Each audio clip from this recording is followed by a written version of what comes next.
요나서 1장 1절에서 17절 말씀입니다. 우리 마지막 절은 함께 읽도록 하겠습니다. 주님께서 아미떼의 아들 요나에게 말씀하셨다. 너는 어서 저 큰 성읍 니느웨로 가서 그 성읍에 대고 외쳐라. 그들의 죄악이 내 앞에까지 이르렀다. 그러나 요나는 주님의 낯을 피하며 스페인으로 도망가려고 그 일을 떠나 요빠로 내려갔다. 마침 스페인으로 떠나는 배를 만나 백삿을 내고 사람들과 함께 그 배를 탔다. 주님의 낯을 피하여 스페인으로 갈 셈이었다. 주님께서 바다 위로 큰 바람을 보내시니 바다에 태풍이 일어나서 배가 거의 부서지게 되었다. 배 사람들은 두려움에 사로잡혀 저마다 저희 신들에게 부르짖고 저희들이 탄 배를 가볍게 하려고 배 안에 실은 짐을 바다에 내던졌다. 요나는 벌써부터 배 밑창으로 내려가 누워서 깊이 잠들어 있었다. 마침 선장이 그에게 와서 그들을 보고 소리쳤다. 당신은 무엇을 하고 있소? 잠을 자고 있다니 일어나서 당신의 신에게 부르짖으시오. 행여라도 그 신이 우리를 생각해 준다면 우리가 죽지 않을 수도 있지 않소? 배 사람들이 서로 말하였다. 우리가 어서 제비를 뽑아서 누구 때문에 이런 재앙이 우리에게 내리는지 알아봅시다. 그들이 제비를 뽑으니 그 제비가 요나에게 떨어졌다. 그들이 요나에게 물었다. 우리에게 말하시오. 누구 때문에 이런 재앙이 우리에게 내렸소? 당신은 무엇을 하는 사람이며 어디서 오는 길이요? 어느 나라 사람이요? 어떤 백성이요? 그가 그들에게 대답하였다. 나는 히브리 사람이요. 하늘에 계신 주 하나님 바다와 육지를 지으신 그분을 섬기는 사람이요. 요나가 그들에게 자기가 주님의 낯을 피하여 달아나고 있다고 말하니 사람들이 그 사실을 알고 겁에 질려서 그에게 소리쳤다. 어쩌자고 당신은 이런 일을 하였소? 바다의 파도가 점점 더 거세게 일어나니 사람들이 또 그에게 물었다. 우리가 당신을 어떻게 해야 우리 앞에 저 바다가 잔잔해지겠소? 그가 그들에게 대답하였다. 나를 들어서 바다에 던지시오. 그러면 당신들 앞에 저 바다가 잔잔해질 것이요. 바로 나 때문에 이 태풍이 당신들에게 닥쳤다는 것을 나도 알고 있소. 배 사람들은 육지로 되돌아가려고 노를 저었지만 바다의 파도가 점점 더 거세게 일어났으므로 헛일이었다. 그들은 주님을 부르짖으며 아뢰었다. 주님 깁니다. 우리가 이 사람을 죽인다고 해서 우리를 죽이지 말아 주십시오. 주님께서는 뜻하시는 대로 하시는 분이시기에 우리에게 살인죄를 지우지 말아 주십시오. 그들은 요나를 들어서 바다에 던졌다. 폭풍이 일던 바다가 잔잔해졌다. 사람들은 주님을 매우 두려워하게 되었으며 주님께 희생 제물을 바치고서 주님 섬기기로 약속하였다. 함께 읽겠습니다. 여호와께서는 큰 물고기를 준비하셔서 요나를 삼키게 하였습니다. 요나는 그 물고기 뱃속에서 3일 밤낮을 보냈습니다. 아멘.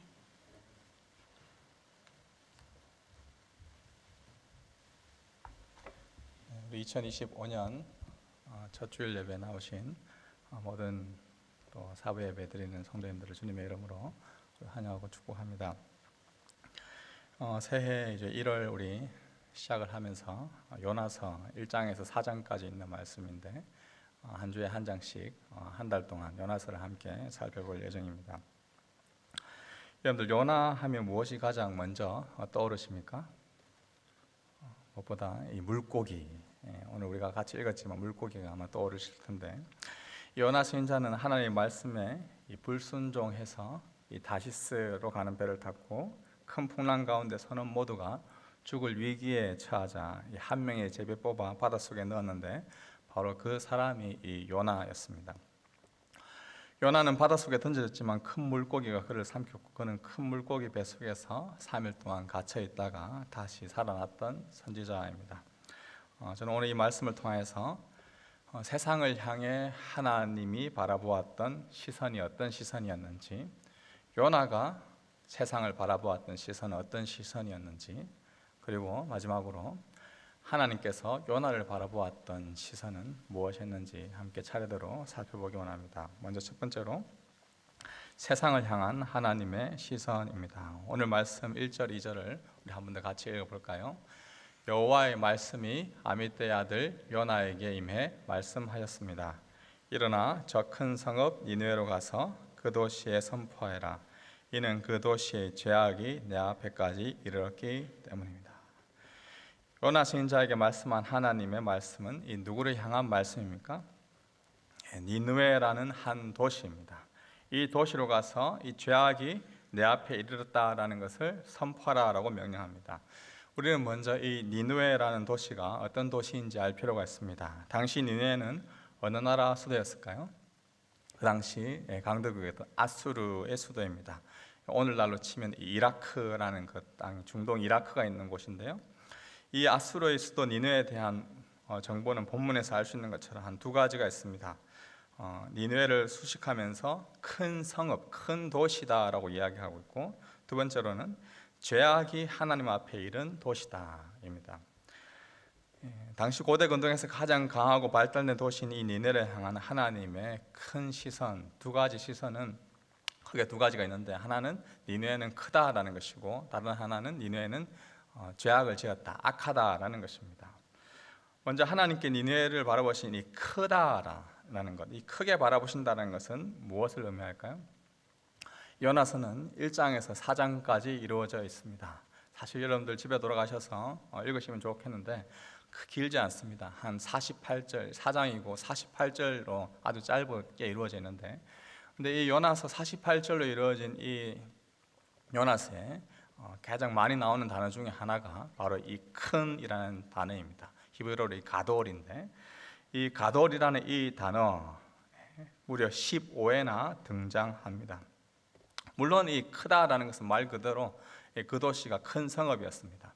고대 사회에서 사장에 가보면 이 12만 명이었다라고 기록했는데, 10만 명이 넘는 도시라고 치면, 오늘날로 치면 굉장히 큰 어마어마한 도시가 바로 이 니느웨였습니다. 그런데 이 렉스엠 리서치 주석에 보니까 이 크다, 이 가돌이라는 말은 단순히 큰 도시다라는 의미를 넘어서서 사람이나 사물의 크기와 상대적인 어떤 중요성, 그 가치를 이야기할 때도 이 가돌, 크다라는 단어를 사용한다라고 말합니다. 다시 말하자면 하나님께서 니느웨를 향해서 이 크다라고, 큰 성읍이다라고 말한 것은 그만큼 니느웨를 향한 하나님의 관심, 세상을, 그 니느웨라는 그 도시를 중요하게 생각하고 있다, 가치 있게 생각하고 있다라는 그 말이 포함되어 있습니다. 하나님의 시선으로 바라본 세상 니느웨는 어떤 곳입니까? 먼저 우리가 기억해야 할 것은 이 도시를 중요하게 가치 있게 여기신다라는 것이죠. 그리고 두 번째는 니느웨를 바라본 하나님의 시선은 이 악하다, 죄악된 도시다, 그 죄악이 바로 내 앞에 이르렀다라고 이야기합니다. 실제로 이 고대 이 니느웨라는 이 도시의 악함은 이루 말할 수가 없었습니다. 지금 돌아가셨지만 미국의 리디머 교회를 담임하셨던 팀 켈러 목사님의 이 방탕한 선지자라는 책이 있는데요. 그 책에 보면 이 니느웨의 이 아수르의 역사에 대한 이런 기록이 있습니다. 아수르는 고대에서도 매우 잔인하고 폭력적인 제국이었다. 이 아수르의 왕 살말 에셀 3세는 적들에 대한 고문과 사지를 절단하는 것, 팔과 다리를 절단하는 것, 또 목을 베는 장면을 커다란 돌기둥이의 부조로 소름 끼칠 만큼 자세하게 묘사한 것으로 유명하다. 그러니까 고대 사회의 동영상, 고대 사회의 뉴스라고 할 수 있는 것은 돌 비석에다가 무엇인가 새기는 거거든요. 오늘날로 치면 인스타에다가, 유튜브에다가, SNS에다가 그대로 사람의 몸을 절단하는 것들, 목을 베는 장면들, 여러 가지 고문들을 올렸다라고 할 수가 있는 것이죠. 아수르인들은 적을 사로잡은 후에 두 다리와 한쪽 팔을 잘라냈다. 한쪽 손을 남겨둔 이유는 죽어가는 희생자의 손을 잡고 조롱하기 위해서였다. 그들의 희생자의 친구와 가족들에게 사랑하는 사람의 잘린 그 머리를 장대에 매달고 행진하게 했다. 포로들의 혀를 잡아 뺐고 밧줄로 그들의 몸을 잡아당겨 산채로 가죽을 벗겼고 그 가죽을 성벽에다가 전시했다. 그들은 살아있는 청소년들을 불태웠고 도성이 파괴되는 과정에서 살아남은 이들은 노예가 되었고 잔인하고 폭력적인 대우를 견뎌야만 했다. 이러한 아수르 민족을 부르는 것은 한마디로 테러 국가였다. 말 그대로 이 아수르의 잔인함은 이루 말할 수가 없었습니다. 테러 국가였습니다. 이 테러 국가의 수도 니느웨의 악함은 바로 참 니느웨다라는 것은 이 악의 그 대명사라고 볼 수 있죠. 그래서 하나님이 약한 니느웨의 죄악이 하나님 앞에 이르렀기 때문에 이 도시에 가서 말씀을 선포하라라고 이야기하셨습니다. 하나님이 세상을 바라보실 때 항상 이 두 가지 시선을 바라보고 두 가지 시선을 가지고 바라본다는 그 사실을 우리는 기억해야 됩니다. 한편으로는 이 세상의 도시를 향해 중요하다, 가치 있다라고 여기시고, 다른 한편으로는 그 도시를 악하다, 죄악되다라고 여기십니다. 신약 성경 요한복음에도 보면 요한은 이 세상이라는 그 단어를 자주 사용하는데요. 요한복음 16장 8절 말씀입니다. 다 같이 한번 읽어볼까요? 16장 8절. 보혜사가 오시면 죄에 대해, 의에 대해, 심판에 대해 세상을 책망할 것이다. 보혜사인 예수님이 바로 이 세상에 대해서 책망할 것이다. 세상은 책망받는다라는 것은 그만큼 악하다는 것이죠. 악하기 때문에 심판의 대상, 죄악의 대상으로 세상을 바라봅니다. 근데 다른 한편으로 우리가 잘 알고 있는 요한복음 3장 16절은 어떻게 기록하고 있습니까? 한번 같이 읽어볼까요? 하나님께서 세상을 이처럼 사랑하셔서 독생자를 주셨으니 이는 그를 믿는 사람마다 멸망하지 않고 영생을 얻게 하라는 것이다. 여기서는 세상을 사랑하셨다, 이처럼 사랑하셔서 마치 자신의 아들까지 주셨다라고 표현하고 있죠. 이러한 하나님의 두 가지 세상을 향한 시선은 오늘날 우리 그리스도인들이 마땅히 또한 여러분들이 바라보아야 할 그 세상을 바라보아야 할 시선이기도 합니다. 세상을 단순히 악한 것으로만 바라보거나 단순히 정말 가치 있고 중요한 것으로만 바라본다, 그것은 문제가 있습니다. 2025년 한 해를 시작하는 첫 주에 우리는 청년으로서, 그리스도인으로서 여러분이 세상을 바라보아야 할 두 가지 시선은 이 크다라는 시선과 악하다라는 시선, 이 두 가지를 밸런스 있게 바라보아야 합니다. 단순히 세상을 크고 가치 있는 존재로만 여기고 세상의 악함을 배제한다면, 여러분, 이 세상이, 이 발달된 도시가, 이 과학과 의학과 이 문명이 주는 게 너무 좋아 라고 그것만 받아들인다면 우리는 그리스도인으로서 세상에 동화되고 세상에 변질될 그러한 위험성이 있습니다.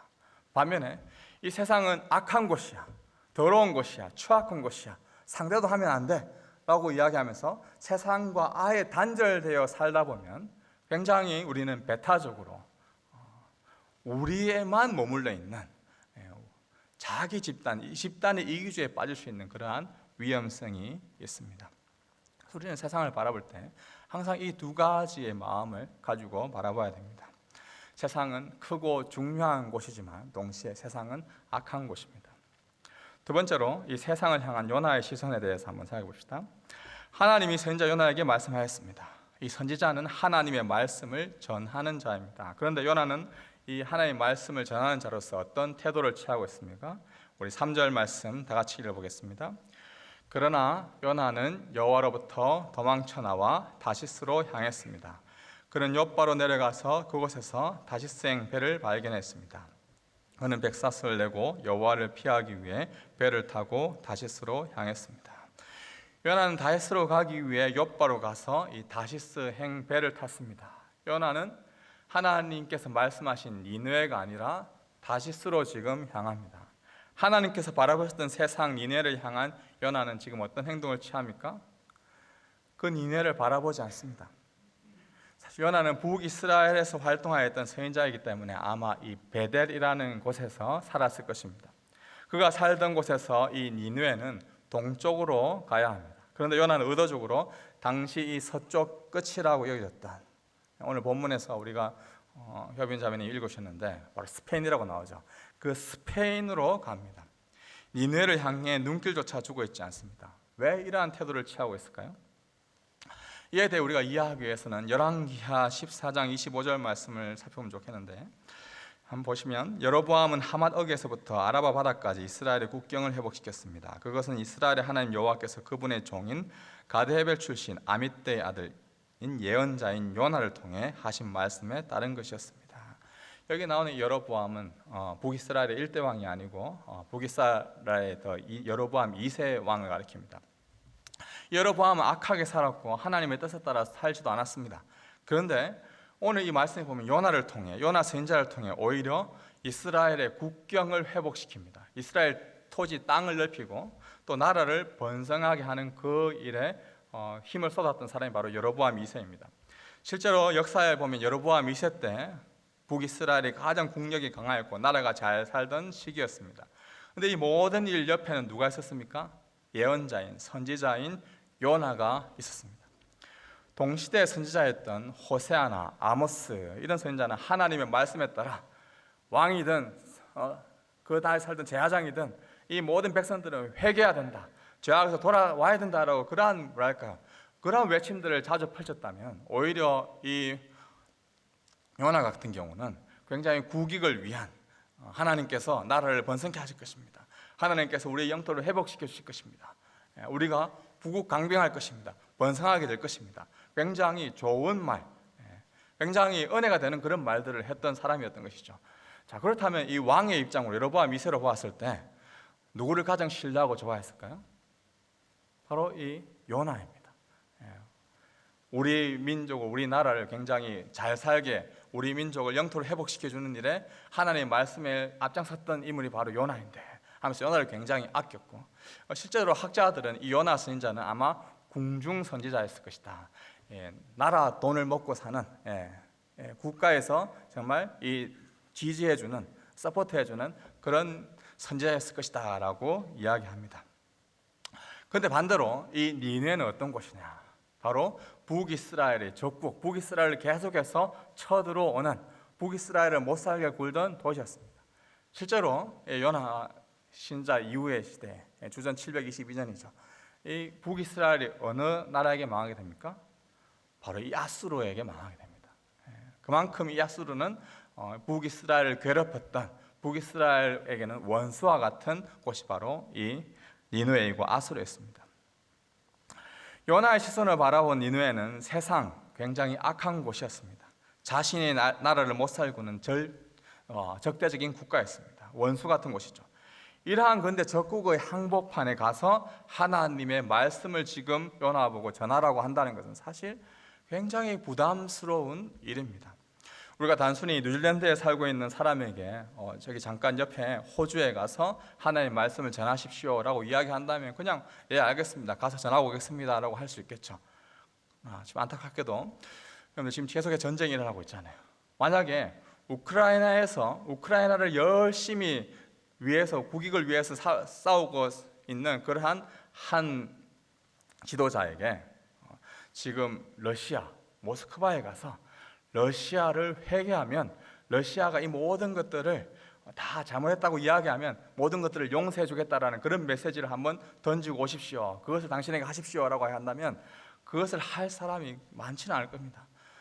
왜 하필 러시아입니까? 왜 하필 모스크바로 가야 됩니까? 라고 말하는 것이 어떻게 보면 굉장히 당연한 일인 것이죠. 지금 바로 요나는 그러한 입장이었습니다. 자기 민족을 괴롭히고 자기 민족을 못 살게 굴었던 그 아수르, 그 나라의 수도인 니느웨 항복판에 가서 하나님의 말씀을 전해라. 이거는 사실 굉장히 힘든, 거북한 일이었습니다. 니느웨라는 세상을 향한 요나의 인간적이고 이성적인 생각은 누구나 다 이해하고 공감할 수 있는 그런 상황입니다. 니느웨라는 악한 도시를 향해 하나님의 메시지를 선포하고 그들이 회개하고 용서받을 수 있도록 선한 메시지를 전한다는 것, 이스라엘의 궁중 선지자로서 요나에게는 있을 수 없는 일이었습니다. 그래서 요나는 하나님의 말씀을 애써 외면하였던 것이죠. 오늘 읽었던 3절 말씀 다시 한 번 더 읽어보겠습니다. 그러나 요나는 여호와로부터 도망쳐 나와 다시스로 향했습니다. 그는 욥바로 내려가서 그곳에서 다시스행 배를 발견했습니다. 그는 백삿을 내고 여호와를 피하기 위해 배를 타고 다시스로 향했습니다. 이 말씀에 보면 요나가 지금 피하고 도망쳤던 것은 니느웨가 아니라 뭐라고 기록하고 있습니까? 여호와로부터 도망쳤고 여호와를 피하기 위해다라고 나옵니다. 요나는 착한 행동을 한 사람에게, 착한 일을 한 사람에게 착한 것으로 보상해 주시는 그러한 하나님, 악한 행동을 한 자에게는 벌을 주시는 그러한 하나님, 우리가 흔히 이걸 사자성어로 권성징악이라고 하죠.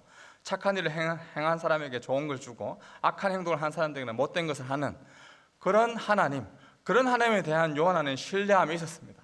그런데 원수 같은 사람, 늘 못살게 구는 사람, 다른 민족의 것들을 빼앗아가는 사람, 거짓말하고 헛들어가고 그런 사람을 용서하는 메시지를 베푸는 그러한 하나님에 대해서는 죄인을 향해서 용서의 메시지를 베푸는 그런 하나님에 대해서는 요나는 지금 이해를 못했던 것입니다. 악한 니느웨, 사악한 니느웨를 향한 그 하나님의 용서의 손길, 회개의 메시지를 전하는 하나님의 메시지, 죄인을 향한 하나님의 메시지를 도저히 받아들이기 힘들었습니다. 하나님, 웬만큼 잘 살고 학교에 열심히 다니고 직장도 잘 다니고 특별하게 잘못하지 않는 그러한 사람에게 더 하나님을 잘 믿으라고 복음을 전하는 것은 참 쉽습니다. 그런데 누가 봐도 나쁜 짓하고 누가 봐도 못된 행동하고 누가 봐도 항상 곁길로 가는 그런 사람에게 너 거기서 돌아오면 용서해 줄게라는 그 메시지를 제가 전해야 되죠? 왜 제가 적국에 가서 그 메시지를 전해야 하죠? 라고 이야기하는 것이 바로 요나의 입장인 것이죠. 우리도 삶을 살다가 보면 바로 이와 같이 이러한 여호와 하나님, 죄인을 용서하기 원하시는 그런 여호와 하나님, 그 여호와 하나님의 얼굴을 피하고 싶을 때가 있습니다. 단순히 여호와 하나님이 부담스럽거나 싫어서가 아니라 그분이 말씀하신 그 말씀이 도저히 나의 이성, 나의 감정으로는 용납되지 않기 때문에 그런 것이죠. 갑자기 원수를 하나님께서는 사랑해라고 합니다. 사랑해야 된다. 오랫동안 좋지 않은 관계를 이어왔던 그러한 자를 향하여서 네가 먼저 용서해라고 이야기합니다. 누가 보아도 상대가 잘못해서 지금 피해를 입고 있었는데 하나님은 나보고 먼저 손을 내밀라라고 하는 것이죠. 내가 열심히 일해서 우물을 팠는데 지금 그 우물에서 떠나라라고 이야기합니다. 백세가 되어서 아들을 얻었는데 그 아들을 산채로 인신제사를 드리라고 합니다. 갑자기 이해가 되지 않는 그 하나님의 말씀 앞에서 우리는 마치 요나처럼 여호와의 얼굴을 피하고 싶을 때, 여호와의 얼굴을 피하고 도망칠 때가 있습니다. 이러한 극단적인 상황이 아니라 하더라도 우리에게 주어지는 크고 작은 일들을 바라볼 때 그 상황도 피하고 싶고 지긋지긋한 그 사람도 피하고 싶고 누구보다 이러한 모든 것을 나에게 주신 이 모든 환경을 나에게 줬다라고 생각된 그 하나님의 얼굴을 피하고 싶은 순간들이 얼마든지 생길 수 있습니다. 그래서 요나처럼 극단적으로 동쪽이 아니라 저 끝, 서쪽 끝인 다시스, 스페인을 선택하는 것이죠. 가장 끝으로 피해서 달아나려고 합니다. 하나님, 다른 것은 다 하겠는데 제가 헌신하라는 거 하겠습니다. 봉사하라는 건 하겠습니다. 제가 올해부터는 하나님께 11조도 드리고 감사함도 헌금도 하겠습니다. 그러나 저 인간 용서라는 건 저는 그건 절대 못합니다. 그러한 시선과 마음들이 우리에게는 얼마든지 있을 수 있다는 것이죠. 중요한 것은 바로 이것입니다. 하나님의 얼굴을 피해 달아나는 이 행동, 이 요나의 행동이 과연 정말 지금 옳은 행동을 하고 있는 것인가? 정당한 행위인가? 우리가 살펴볼 필요가 있는 것이죠. 하나님을 피해 달아나는 이러한 마음의 뿌리에 그 근저에 있는 생각은 다른 것이 아니라 나는 지금 옳고 하나님은 지금 잘못된 판단을 하고 있는 것이야. 하나님은 지금 실수하셨어라는 그런 마음이 우리 가운데 있는 것이죠. 나는 지금 정당하고 하나님은 부당합니다. 나는 합리적이고 하나님은 굉장히 비합리적입니다. 나는 선한데 하나님께서 말씀하시는 그 행동은 그 지금 말씀은 악합니다 라는 생각이 내재되어 있는 것이죠. 이것을 다른 말로 이야기하면 내가 만든 신입니다. 내가 신인 것이죠. 결국 우리가 신앙생활을 하지만 내가 원하는 신앙생활을 하는 것입니다. 나를 위한 신을 섬기고 있는데 그 나를 위한 신을 섬기기 위해서 기독교라는 하나님이라는 그 존재를 이용해서 내가 지금 신앙생활을 하고 있는 것이죠. 아주 위험하고 비신앙적인 모습이 내재되어 있는 것입니다. 결국 나는 선한 판단을 하고 있다라고 여기는 이 나의 시선이 하나님의 그 선함을, 하나님의 그 의로움을, 하나님의 모든 것을 합력하여 선을 이루어 가시는 그 하나님의 일하심을 방해하고 있는 것입니다. 죄는 미워하지만 죄인들을 여전히 사랑하고 계시는 그 하나님의 선한 손길, 그 시선을 무시하는 것이 하나님 왜 이런 환경들을 주시죠? 이건 아니지 않습니까? 내가 옳습니다. 하나님은 틀립니다. 라고 말하는 바로 그러한 요나와 같은 모습인 것이죠. 마지막 세 번째로 요나를 향한 하나님의 시선을 살펴봅시다. 이러한 시선을 가지고 세상을 바라보는 요나, 그래서 하나님을 피해 달아나는 요나, 하나님의 얼굴을 피해 멀리 떠나는 그러한 요나를 향해 하나님은 지금 어떠한 시선을 가지고 계십니까? 요나는 의도적으로 하나님을 피하고 하나님을 멀리합니다. 그런데 하나님은 이러한 요나조차 외면하지 않으십니다. 이어지는 이야기에 보면 요나는 다윗생 배를 타서 배 밑에 내려가 잠을 계속해서 잡니다. 그때 어떤 일이 일어납니까? 4절 말씀에 그러자 여호와께서 바다에 폭풍을 보내셨습니다. 거친 폭풍우가 배를 위협해 배는 거의 부서지게 됐습니다. 하나님은 요나가 타고 있는 그 배에 폭풍우를 보내셨습니다. 그리고 끝까지 외면한, 끝까지 배 밑칸에 내려가 잠을 자고 있는 그 요나를 깨우십니다. 함께 배를 탔던 사람들을 통해 요나 자신이 어떤 존재인지 자기 인식, 자기 아이덴티티를 가지게 합니다. 8절 이하를 보십시오. 그러자 그들이 그에게 물었습니다. 우리에게 닥친 이 재난이 누구 때문인지 말해보아라. 네 직업이 무엇이냐? 어디에서 오느냐? 어느 나라 사람이냐? 네가 어느 민족이냐? 요나가 대답했습니다. 나는 히브리 사람입니다. 바다와 땅을 만드신 하늘의 하나님 여호와를 섬기고 있습니다. 그들은 크게 두려워하며 요나에게 말했습니다. 너는 왜 이렇게 행동했느냐? 그들은 그가 여호와 앞에서 도망치고 있다는 것을 알게 됐습니다. 그가 그들에게 말했기 때문입니다. 요나는 자신이 히브리 민족이다, 하나님의 백성이다 라는 것을 이야기하고 여호와 하나님을 섬기고 있는 사람이다, 특히나 이 선지자이다 라고 이야기했겠죠. 자신이 도망치고 있는 이 상황, 저 여호와 하나님을 피해 지금 먼 곳으로, 내가 지금 여호와의 낯을 피하여 먼 곳을 지금 달아나고 있는 그러한 상태임을 드러내게 하십니다. 사실 이러한 상황 속에서 폭풍우가 막 치고 있는, 어려움과 환란이 닥치고 있는 그 상황에서 요나가 취해야 할 적합한 행동은 무엇입니까? 우리가 잘못한 길에 계속해서 빠져 있습니다. 그 잘못된 길이라는 것을 누군가가 알려주었습니다. 지금 걸어가면 안 돼.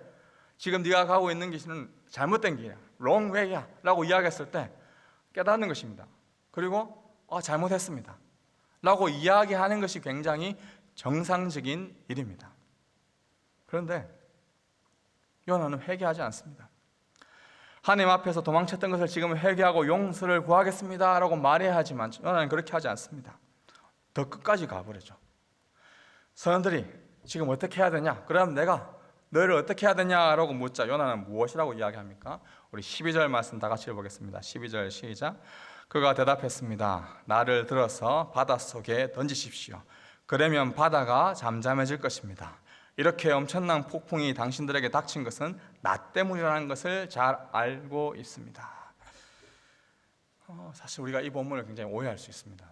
이 본문을 보면 요나가 굉장히 자기 자신을 sacrifice, 희생하는 것처럼 보입니다. 나 하나 희생해서 지금 폭풍우 가운데 있는 여러분들 선원들을 내가 다 살리겠습니다, 이런 뉘앙스처럼 보입니다. 하지만 요나의 본심은 그게 아닙니다. 요나는 지금 누구를 피해 달아나고 있습니까? 누구를 피해서 달아났습니까? 여호와 하나님의 얼굴을 피해 달아났습니다. 어디까지 지금 달아나려고 하고 있습니까? 죽음까지 달아나려고 합니다. 더 이상 자기 의지, 자기 생각도 표현할 수 없는 그곳까지 지금 달아나려고 하고 있습니다. 정확히 말하자면 하나님이 말씀하신 그 말씀에 불순종하여서 내가 차라리 죽겠다라고 이야기하는 것이죠. 나 하나 지금 하나님 말씀에 순종해서 적국 니느웨가 회개하고 돌아오도록 하느니 차라리 나 하나 죽어서 나 하나 죽더라도 절대 니느웨를 향한 하나님의 메시지는 전하지 않을 거야. 정말 독한 객기를 부리고 있는 것입니다. 야, 너 용서해야 해. 너 잘못한 거 이야기해야 해. 안 해. 절대 안 합니다. 차라리 그냥 죽겠습니다. 차라리 내 목숨을 끊겠습니다. 지금 요나는 자기 자신을 던져달라고 이야기하는 것이죠. 나는 죽는 한이 있더라도 절대 니느웨를 향해 하나님의 말씀은 전하지 않을 거야. 지독한 도망, 지독한 불순종이 그에게 여전히 있었습니다. 그런데 하나님이 이러한 밑바닥 끝으로 가는 그런 요나를 내버려 두지 않으십니다. 자신의 목숨을 바다에 던지는 그를 어떻게 하고 계시죠? 17절 말씀 다 같이 읽어보겠습니다. 여호와께서는 큰 물고기를 준비하셔서 요나를 삼키게 하셨습니다. 요나는 그 물고기 뱃속에서 3일 밤낮을 보냈습니다. 요나 입장에서는 드디어 끝이다. 내가 바닷속으로 들어가면 이제 나는 죽고 더 이상 하나님의 말씀에 내가 순종하지 않았다. 나 하나 죽더라도 절대 니느웨가 회개하는 것은 절대 보지 못할 거야. 어떻게 보면 굉장히 애국주의자처럼 보이는 그러한 행동을 요나는 하였습니다. 그런데 하나님께서는 이러한 요나를 어떻게 하십니까? 이러한 요나를 다시 살리신 거죠. 뛰어내리는 그러한 요나를 잡으셔서 다시 잡아 일으키십니다. 큰 물고기를 준비하셔서 요나를 삼키게 하시는, 요나를 구원하시는 그러한 하나님이십니다.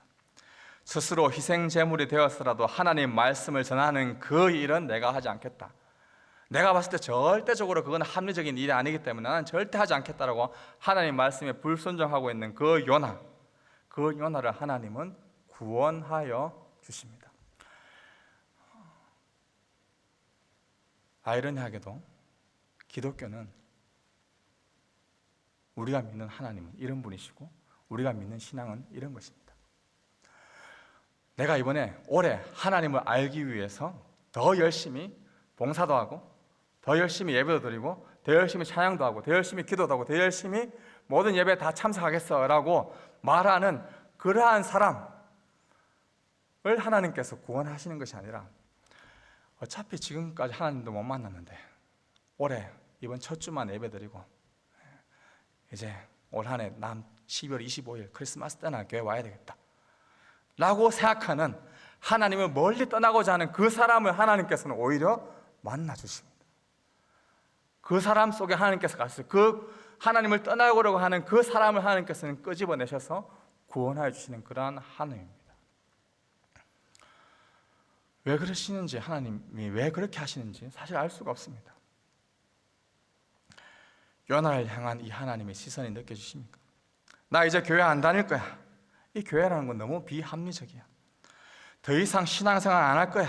이런 종교 집단에서 더 이상 나는 이제 더 이상 빠지지 않을 거야. 지금까지 내가 생각해 보니까 예수라는 것, 하나님이라는 것, 그 교회라는 것에 아무리 봐도 나는 가스라이팅 당한 것 같아. 그러면서 교회를 떠나기도 하고 교회에서 이런저런 상처로 인하여서 피해를 받은 것으로 인해서 아픔을 겪은 것으로 인하여서 교회를 떠나기로 작정합니다. 이때야말로 하나님을 떠나기에 좋은 핑계를 여기며 교회를 떠나는 자들이 있을 수 있습니다. 정말 큰 고통과 절망적인 순간이 폭풍과 같은 그러한 상황들이 계속해서 펼쳐지는데 오히려 이것으로 인해 하나님을 완전히 외면하려고 했던 사람들이 혹여나 지금 예배드리는 이 자리에 있을 수도 있습니다. 어떤 수단 방법 가리지 않고 하나님의 얼굴을 피해 달아나려고 했던 자들이 이 자리에 있을 수 있습니다. 그런데 지금 이 설교를 듣다 보니까 다른 사람이 아니고 요나가 바로 나였네. 내가 지난 한 해 동안 지극히도 하나님의 얼굴을 피하려고 했던 그 사람이 바로 나였구나. 그런데 내가 왜 이 자리에 앉아있지? 이러한 요나를 포기하지 않으시고 하나님은 오히려 큰 물고기를 준비해 살리셨던 것처럼 오늘 말씀을 통해 여전히 나를 살리려고 하시는 그 하나님의 시선, 하나님의 마음을 내가 받고 있다면 그것은 한마디로 그것이 바로 은혜이고 그것이 바로 하나님의 사랑입니다. 여전히 하나님을 바라보도록 하나님께서 우리를 이곳 가운데 부르셨다는 것, 하나님의 선한 손길, 하나님의 인도하심이 조금이라도 느껴지시는 분들이 있다면 그것은 바로 하나님의 은혜입니다. 지금 여러분이 말씀을 들으면서 요나를 향한 그 하나님의 시선이 바로 나를 향한 하나님의 시선, 나를 향한 하나님의 구원으로 받아들이는 분들이 있다면 주 앞에 엎드리시기 바랍니다. 그리고 그 하나님 품 안에 무릎 꿇고 회개하는 그러한 한 해가 되기를 바랍니다. 요나서에 나오는 요나를 바라보는 하나님의 시선이 사실 어떠한지 우리가 가장 잘 알 수 있는 본문은 신약성경 누가복음 15장에 나옵니다. 누가복음 15장에 보면 두 아들을 극단적으로 있는 그 두 아들을 바라보시는 그 한 아버지의 모습이 나옵니다. 그런데 우리는 탕자의 비유다, 둘째 아들의 초점에 맞춰져 있지만 사실 그 15장에 누가복음 15장에 나오는 그 비유는 그 두 아들, 양극단에 있는 두 아들을 끝까지 기다리시고 끝까지 사랑하시고 끝까지 지켜주시는 그 하나님 아버지의 사랑이 어떠한지를 보여주는 아주 좋은 예입니다. 하나님은 첫째 아들과 같은 율법을 잘 지키고 겉으로 보기에는 말 잘 듣는 그러한 아들도 여전히 사랑하시고, 둘째 아들과 같이 자신을 완전히 떠나버리고 달아나는 자들, 오늘 요나처럼 지구 끝까지 가겠다라고 말하는 그러한 자들도 여전히 사랑하십니다. 하나님 요나 같은 자들을 여전히 지금도 버리시지 아니하십니다. 특히나 요나는 누가복음 15장에 나오는 첫째 아들 같은 둘째 아들 같은 이 두 가지 모습이 요나서를 읽다 보면 상반된 모습이 다 같이 나옵니다. 지금 1장, 2장에서는 마치 둘째 아들처럼 여호와 하나님의 얼굴을 피해 다 달아나고 있지만, 나중에 3장, 4장에 보면 요나가 억지로라도 마음은 없지만은 하나님 말씀에 순종하는 그런 요나의 모습이 나옵니다. 마음은 없음에도 순종하는 그러한 요나, 마치 첫째 아들 같은 그러한 요나를 하나님은 여전히 사랑하고 있습니다. 흔히 우리는 이것을 죄라고 이야기합니다. 우리 속에 있는 죄는 항상 두 가지가 나타납니다. 완전히 하나님을 떠나서 죄를 짓든지, 아니면 내가 이 율법에, 내가 어떤 하나님께서 말씀하신 그 말씀을 잘 지켜서 스스로 공로로 의를 받으러 가는 그러한 사람이 되든지, 항상 이 두 극단의 우리는 죄에 빠지게 되어 있습니다. 계속해서 요나서를 통해서 우리가 살펴보면 좋겠는데, 하나님은 이러한 요나를 여전히 사랑하고 계십니다. 우리 인생도 그렇지 않습니까? 내가 과거에 언젠가는 정말 내 열심으로 열심히 살아가면서 하나님을 따르려고 했지만, 결국 알고 보니까 하나님을 바라보던 나의 모습이 아니라 내 열심, 나의 신앙으로, 나의 율법으로, 나의 공로로 하나님을 믿고자 했던 그 나의 열심의 모습이, 나의 열심의 신앙, 첫째 아들 같은 모습이 우리 가운데 있을 수 있습니다. 반대로 이러한 교회 나는 떠나겠다, 둘째 아들처럼 마치 하나님과 완전히 외면하여서 세상 속에 빠져서 세상과 완전히 동화되어서 살아가는 그러한 모습이 우리 가운데 있을 수 있습니다. 이 두 양극단은 둘 다 죄입니다. 교회 안에서도 교회 밖에서도 하나님을 바라보지 않고, 우리를 향한 그 하나님의 시선을 바라보지 않고 내가 스스로 뭔가를 이루려고 하고, 내가 뭔가 스스로 이것이 옳은 것이야, 하나님 생각하시는 건 틀렸어, 나는 정의롭고 하나님은 잘못된 것이야 라고 이야기하는 자기 신에 빠져 있는 것, 하나님께서는 더 그 사람을 지금 경계하고 있는 것입니다.